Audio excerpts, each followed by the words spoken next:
So here's obviously in data science the kind of start question, although it seems to miss some people, that the question is, can we, does more data lead to better decisions? And if not, how can we make that be the case?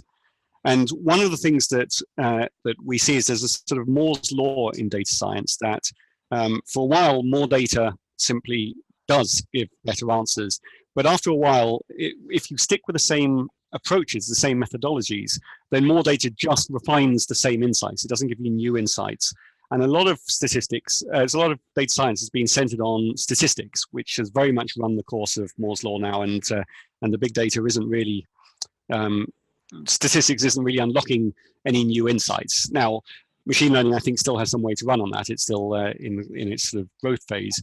But in the end, what we want to do is to get the new insights without getting trapped in this sort of repeating the same old thinking as the way to do it. And the multi-paradigm data science that we're focusing on is about using different computational paradigms than machine learning or statistics to unlock different viewpoints, to unlock different kinds of data sets, and in the end to give you insights that weren't apparent before. And I'll show you a few very toy examples to try and illustrate what I mean by that in a moment. Now, the thing that makes multi-paradigm data science possible is the unification of computation, to be able to take lots of different areas of computation and bring them together into one thing. Rather than being a collection of libraries that each can do something within a particular computational domain, we actually want to unify the domains. And there's sort of power that comes from this unification. So the things we're trying to unify are the algorithms for the different domains, different data types that come from different domains, having a programming language, and that's what we're trying to do with the Wolfram language, is to have a language that can speak to all of those domains. And we want to integrate that with other paradigms such as natural language and the sort of document and interactive world of notebooks. And what our key achievement has been over the 30 years of Wolfram research is unifying the sort of conceptualization of those, the semantic representation of those, and an execution that means that we can actually unify them right now, that these things can be used to work together. And in the end, what we want is to have a much broadened computation, because it's one of those things where the whole is bigger than the sum of the parts. So what I think of as multi-paradigm data science is broadly computation with data, where computation is this superset of things like statistics and machine learning, but also some classical modeling, things like signal processing, like geodetic analysis, random processes, all of these different kinds of things that one can bring to bear, but in a unified way on concepts driven by data. So I said I'd bring some toy examples, and I'm going to drop down into some fairly small things here to try and illustrate a few of the things you get from this unification. So the first thing is that by using computation, you can unlock new data that you can then do the old-fashioned techniques on. So here's the first toy example I've got. This was actually working on a homework problem with my daughter. So this was doing some classical statistics, counting the occurrence of the names of different characters in the book Lord of the Flies that she was trying to write an essay on. And you can see the beast here gets discovered early on in the book, becomes much more talked about in the middle. But that's just pure counting statistics type operations. So what I said to her was, let's find some new signal we can do statistics on, and we can look at the idea of taking the sentences of the book and classifying the sentiments of those sentences. So hopefully after a few seconds, we'll have read the book and we'll come up with the sentence that's most likely to have a positive sentiment to it. And here we go. We're going to have fun on this island is the most positive. So once you've got that and you've got something new to count, then you can do some simple statistics like let's find the moving average of the sentiment through the book. And suddenly it unlocks something about the style of what's going on rather than just counting the words. So shipwreck at the beginning, a bit negative, exploring the island, lots of fun, power struggle in the middle, and then a bleak dystopian ending to the book, which is only apparent when you can reach into the sentences and extract some meaning. So part of the challenge for trying to unlock all of this sort of hidden data is to be able to deal with every ontology of data that's out there. And so there's lots of these. I've got one more example here, which is using images as the source of the data. This is a project I worked on taking needleless injection devices that shotgun drug particles into the skin. So this is seen under the microscope. And what we want to do is to analyze the penetration. But the data is locked up in this photograph, but we've got the whole ontology of how do you process pictures is just part of the language, just like how to process sounds is part of the language. So we can take that detail, we can clean it up, we can measure the distances to the edge of the blobs, and from that we can find the middles of the overlapping blobs even though they touch in the original. And from that we can then have something to count. So here's the picture after a little bit of processing, putting a little cross on each one. And once we've got something to count, we can do classical statistics type operations. And here's the histograms of where the particles, how deep they get into the skin.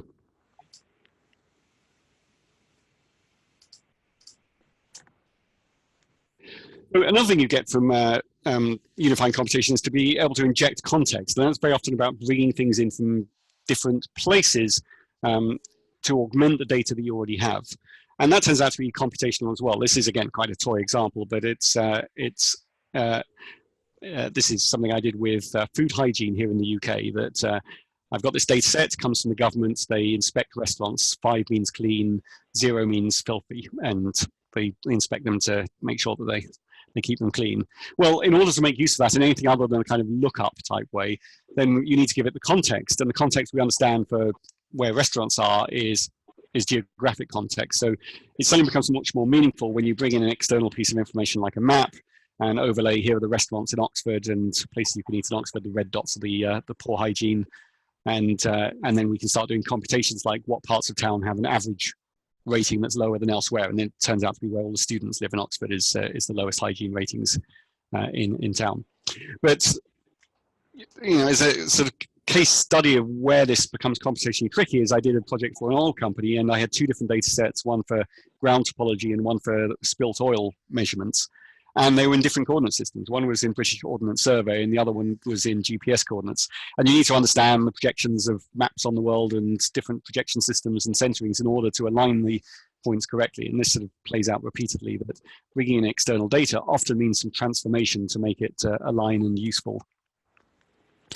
Another thing is using computation just to change the way you look at data, the angle that you come in on it. That very often I see played out a lot is that people measure something and all the questions they ask are sort of guided by that something. What's the biggest something? What's the average something? You know, most data science in practice tends to end up being just a kind of well-crafted SQL select statement piped through a bar chart, and all they're ever doing is sifting data. So this is the example I thought of to illustrate this. Was I did some work with the guys trying to make this 1,000-mile-an-hour car, and this is a bit of data from a previous run of the current land speed record holder, and it's the RPM of the front right wheel, effectively the speed, and here's the position of the suspension. And they said, show us something interesting. There was no particular remit. So you can obviously see some things like, here's the point where it was at its fastest and what the top speed was. But it's only when you start doing some computation, you can start taking these things and extract hidden bits of signals. So just by doing a bit of calculus on the data, you can now turn that into acceleration and see that actually it goes up in steps, and then you get this sort of weird negative step here. And that only really makes sense when you add the context of the throttle pedal, and you can see that the driver actually cautiously accelerates the car, seeing how it responds until he's going flat out. And then when he takes his foot off the accelerator, then you get this massive kind of deceleration. There's still other sort of ways of slicing data, just changing the dimensionality. So taking the suspension load, I looked at it with a sort of different perspective. And because we've got things like signal processing built into the language, then it's very easy for me just to take the amplitude data and see it in frequency space. And so we've got time along the bottom and frequency up the side. This is doing a wavelet scalegram. And suddenly a couple of really interesting features pop out where you get these 2 discontinuities and a sudden rise in high frequency noise, which wasn't apparent when you looked at the raw data, even visually, but here now it suddenly really stands out in another event going on later. And it turns out they hadn't seen this before, that this is actually showing the top edge of the wheel going supersonic. Even though the car didn't go supersonic on this run, the top edge of the wheel does, and that's it entering the sound barrier, and on it slowing down, it exits the sound barrier. And this is either the parachute or brakes deploying at the end that cause these other 2 features within the data. So again, stuff you can't see just looking at the raw data, a bit of computation can tease out some insight. So this is, again, another toy example, but actually a real world one where we're taking the knowledge of another domain and reapplying it can give you new insights, because very often you find people have been brought up in a certain world, that they study statistics, so they look at the world in a statistical way, or they've done machine learning and they look at the world in a machine learning way, or they've been, in this case, people in finance who see everything from a finance perspective. And so these guys in this bank asked me to visualize this data. So it was like a tiny 2-hour project, make a picture that allows them to visualize these correlations and filter them. And so the idea is that this asset is totally correlated 100% with itself and slightly anti-correlated with this one. And you don't want all your assets correlated because that increases the risk and the volatility. And they wanted to see a picture that allowed them to set some threshold and filter out which are the highly correlated assets. But I didn't think it actually gave any real insight other than picking out specific point values. But I'd seen this thing from Dolphin social network analysis that seemed useful here. So not something that was in their experience, because it's not part of their domain to do social network analysis. And the idea was that we treat these correlations like being family members. And then we can build up the family trees of who's hanging out with who. And suddenly you get this visualization that is much, much more insightful, that this BIOS asset is highly correlated to Andy. It's not highly correlated to any of the others, but actually when you start looking at the interconnectedness, you find that there's a family here that's moving generally together more than it's moving generally against everyone else. And you end up with these 4 families pop out. And that I think is a good test of good multi-paradigm data science is not always answering the question that you pose it. Sometimes it's doing the posing of the question and saying, hey, I found these things have something in common. You as a human go away and consider what that might be and whether it's useful to you.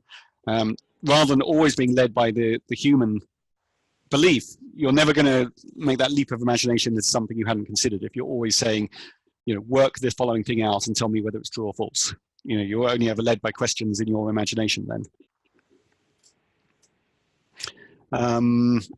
Yes, I've got time for this. So another issue about using computation on data is that computation feeds computation. That sometimes you want to take some data and you want to get that insight and you get a number out, or you get a class or some prediction. But sometimes what you want to get out is something that you can use to plug into another computation to get to ever and ever higher levels. And so this is sort of an example where you can tease out some signal out of the noise but you have to go through several steps to get there. So here's the, I don't know if you'll hear this properly, but the noise. So it's the sound of a car going past. Yeah. The signal that's hidden in there is a speeding ticket, because we can tell from the shift in that frequency as the car goes past what speed the thing's doing. But to get there, we have to do some signal processing to see the shift in frequencies. We have to do a bunch of number crunching to be able to pull all these different frequency bands and their individual shifts into a single average frequency shift. And then we have to do some mathematical modeling, a bit of computer algebra to get ourselves the model for Doppler shift. And then we have to do some optimization to fit the theoretical model against the curve that we extracted from the signal processing. And then we end up the insights down in this bottom left corner that the velocity was 19.5 meters per second, about 40 miles an hour, and it came within 4.5 meters of the observer. So in a built-up area here, at least that would be a speeding ticket. But in order to get that answer, you've got to dip into all of these different domains. So we've got audio processing, we've got signal processing, we've got modeling, and we've got optimization. And so, if you live in a mono-paradigm world, you might be a signal processing person, you could do all the signal processing, but you don't have the other bits. And you've got really to get rich answers. It's not just about having a choice of any one domain, it's about being able to mix the different domains of computation. So if my thesis is right, then why is it that most data science seems to be either just counting or just signal processing or just machine learning? Well, a lot of it's educational, and we have projects I could talk about separately where we're trying to rethink what education should look like in order that people have the breadth of knowledge of what can be done. But then you've also got a difficulty barrier, which goes up in proportion to the breadth of your computation. That individually computations can be quite difficult, and you might have the time to become an expert in how to do that computation, but to be an expert in all of these different areas becomes prohibitively expensive on your time. That the time it takes to be an expert in machine learning and an expert in optimization and an expert in calculus and all of these things is just too much.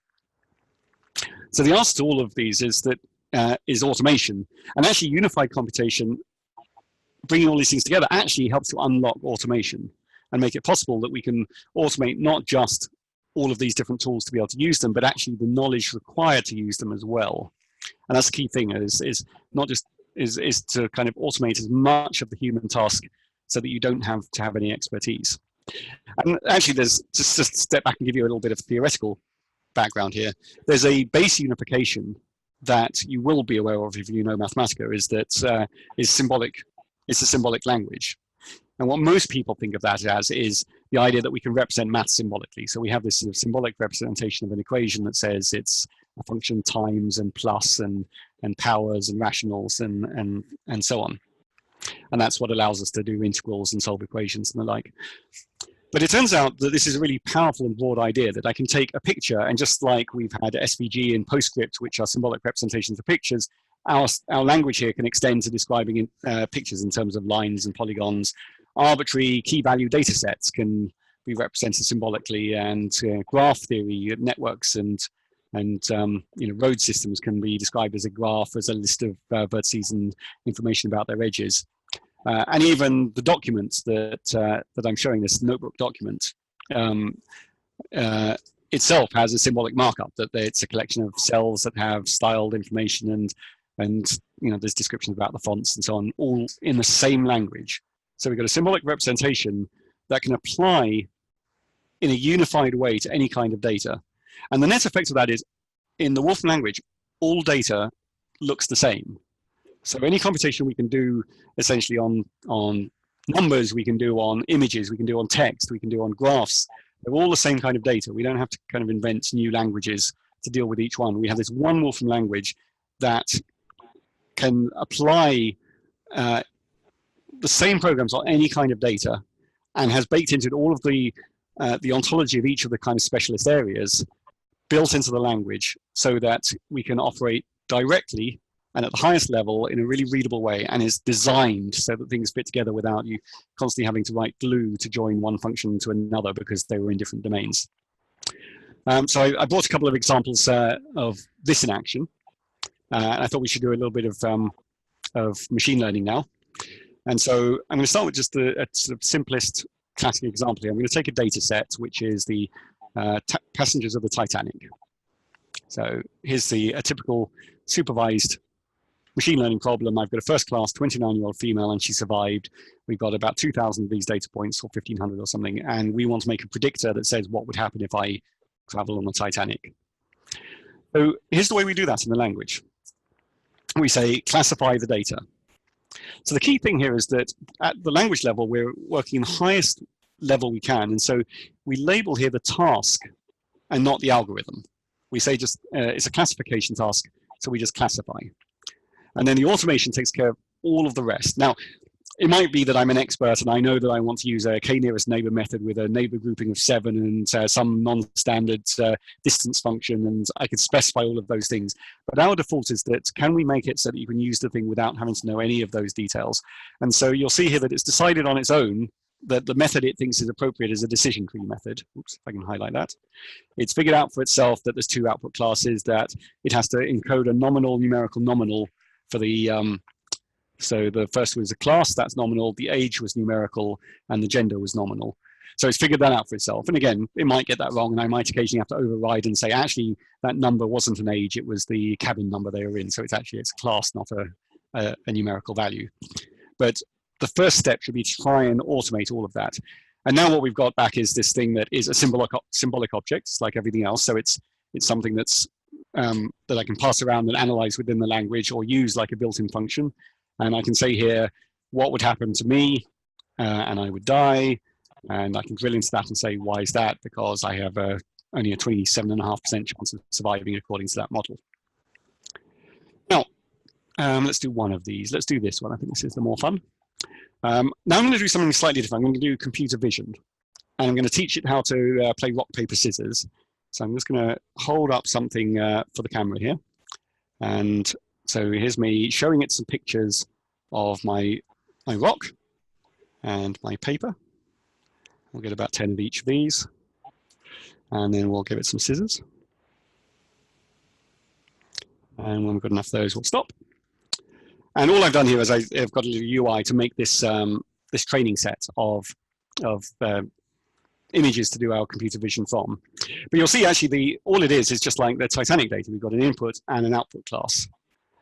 And so because of this automation, and because all data looks the same within the Wolfram language, images are just a symbolic object, just like my list of 2 strings and a number were, I can just use exactly the same operator here.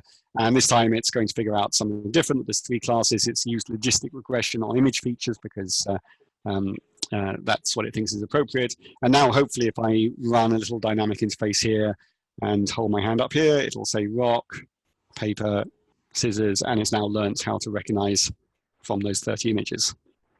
So I think it's kind of, it's only a toy example, but it's, the serious things I want to scale to tens or hundreds of thousands of images. But the fact that I can switch between kind of lists of strings and numbers and images, but at a user level, it's absolutely identical because of automation, I think is a really powerful idea. When you multiply that up by saying, well, I might have to solve differential equations, and I don't know when to use a PDE method or an ODE method, and when it's stiff and non-stiff, I can't have all this expertise. The system will just automate that algorithm choice for me, and across hundreds of these special functions, it'll just figure out for me what the appropriate thing to do is. And of course, as I say, in the end, you want to scale these things up. So here's something that's been trained on a slightly larger image set. So it sees a person, and if I hold some objects up, oops, getting a beer glass, well, hopefully not. Mug, I'm looking for random things on my desk here, I should stapler and so on. So that's simply essentially the same operation, but here we've trained it on 250,000 ImageNet inputs, and I can switch the classifier and say, what gender do I look like I am, and hopefully it'll say male, and then we'll see if it makes a prediction on my age. It's sometimes a bit unkind. Yes, it's a bit unkind to me. There we go. It said 48 for a moment. I'll settle for that. But it seems to have added a few years to me. Now, that kind of automation, you can't do absolutely everything automatically, but always we try and automate as much as possible into that process.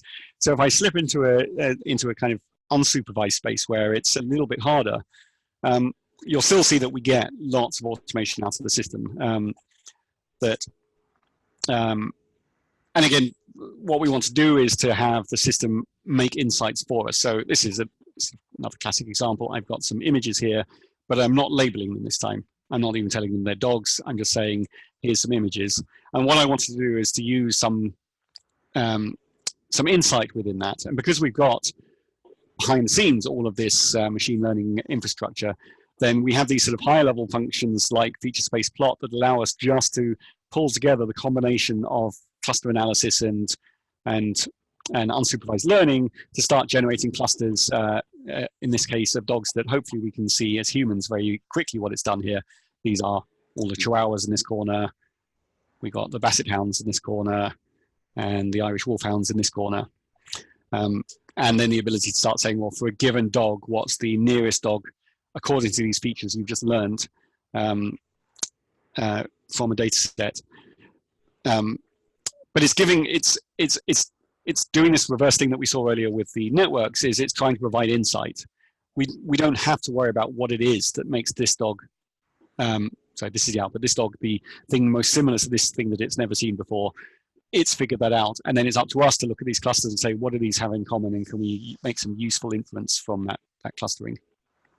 And more, we're building on top of these things. We have some nice functionality coming in the next release, for example, on the anomaly detection. At the conceptual level, it's a very simple idea. We've got a bunch of data, and some numbers stand out. They aren't, or some items in the data are anomalous. And for numbers, that's really easy. You've got numbers like 1, 2, 1, 2, 1, 2, 1,000. You can immediately say 1,000 seems like a weird number. But when you get into really high dimensional space, then then the concept hasn't changed, but the machinery has, so that you need these kind of rich machine learning neural network type unsupervised learning in order to learn what normal is and therefore what abnormal is. But at the user level, you can just say, find anomalies in this data set, and it'll say, here's the items that look weird. And so we're always trying to raise that automation to a higher and higher conceptual level to make the language as expressive as possible in a human conceptual way. And that automation isn't just about computation. That's kind of, for us, perhaps the most exciting, but actually a lot of it is the workflow has to be automated as well. So things like getting data in, you know, having hundreds of importers and ways to connect to databases is kind of a bit boring, but important. Slightly more exciting is the kind of downstream end, where everything you've been seeing up to now, I've been sat using a Wolfram language client, in this case Mathematica, on my desktop, pulling data in from the data from a database and then doing analysis on it. But one of the things we want to be able to do is to then put that analysis into a place where other people can access it. In many cases, you want to make that technology be secure and behind corporate firewalls. And this is the center of our enterprise strategy, is building a technology stack that makes a computational hub that you can move all the computation to one place and serve it back out again to all of the places that might need it. And that includes you know, other kinds of clients, APIs, web pages, and the like, and also as a hub for sort of other libraries that can hang off it. So I've got an example to show you. This is one actually, I skipped over the example earlier, but this is a slightly richer version. I'm building a user interface here. It's a bit codey, this one, but hopefully when you see it run, you'll see that you know, it's doing quite a lot for 10 lines of code. So this is the current state of the borrow a bike system in London right now. So my code was to import data from an API, parse the JSON, do a little bit of arithmetic on it, and make a geographic of it, and add a menu that allows me to choose a city according to another API. So that's what gives me this little thing here. And I can say, well, let's look at El Paso, Texas. I don't know if they're into bicycles in El Paso. Apparently not. It looks like there is one bike stand here. Okay, perhaps Texas isn't the best place to look at this. Let's look at some other place like, but I missed Antwerp and got Antequera, which seems to have missed as well. And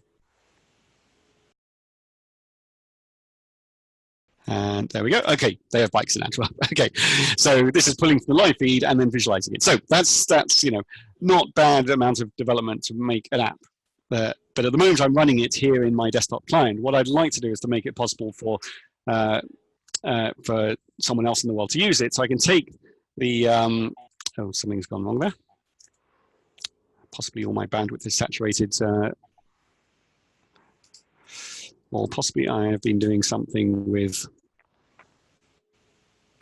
alternate cloud bases. Let me just connect to a server again and okay, there we go. So this time what it's done is it's taken the symbolic representation of the code, because code is just another data object as far as we're concerned. It's just symbolic. A symbolic representation of the interface, because you know, things like the buttons and so on and pop-up, so they're all just symbolic objects.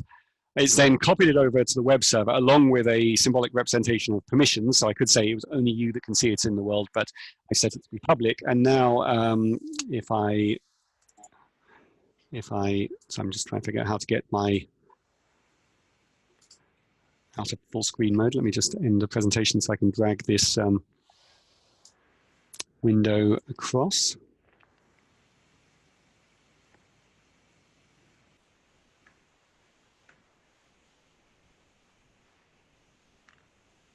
In a second, so I'm having a bit of trouble here. I'm not usually doing multiple screen stuff.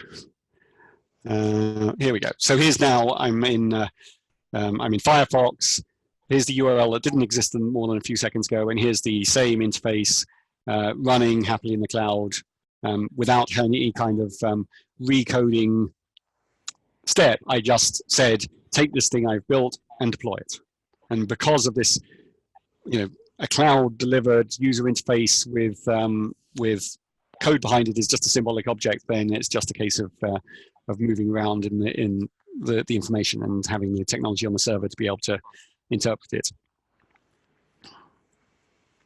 I'm a little bit overrunning on time, actually. Let me skip through this quickly. So, you know, the way you do work is multi-paradigm. So is the way you interact with it. So we have to support all of these things like point-and-click interfaces, code interfaces, The notebook is an interface, this mix of code and working and interactivity in a document. And notebooks seem to have come to the fore recently, but it's sort of worth remembering that it was Wolfram that invented the notebook concept. And we still have by far the richest implementation of notebooks, because we have the advantage that the likes of Jupyter have never taken on, which is because we got this unified representation, then I have a language that can construct any notebook programmatically, even if it contains typeset maths or interactive sliders and buttons or whatever content, or I can analyze notebooks programmatically because I've got a language that can handle that.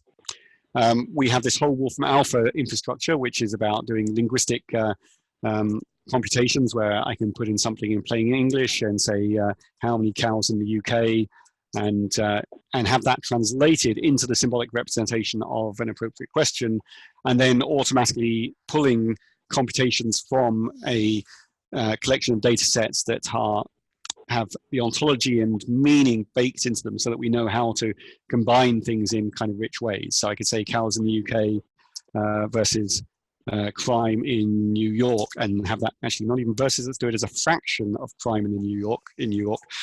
So we could hypothesize that somehow there's a correlation between the two, and that the more crime there is in New York, more cows there are in the UK. So we can now compute, hopefully, no, actually, I think that carriage return confused it there. It's just giving me the crime rate.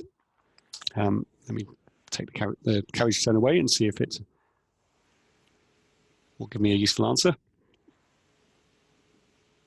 There we go. So here's the ratio of the two, and some sort of slightly unexpected combination. That's possible because we can map that linguistics to all of the computation that we need behind the scenes. We have the idea of knowledge apps, the idea of making interactivity into the into documents along with narratives. So this is sort of the prime use of. If I swap back out of full screen mode, because I've got this in a separate window.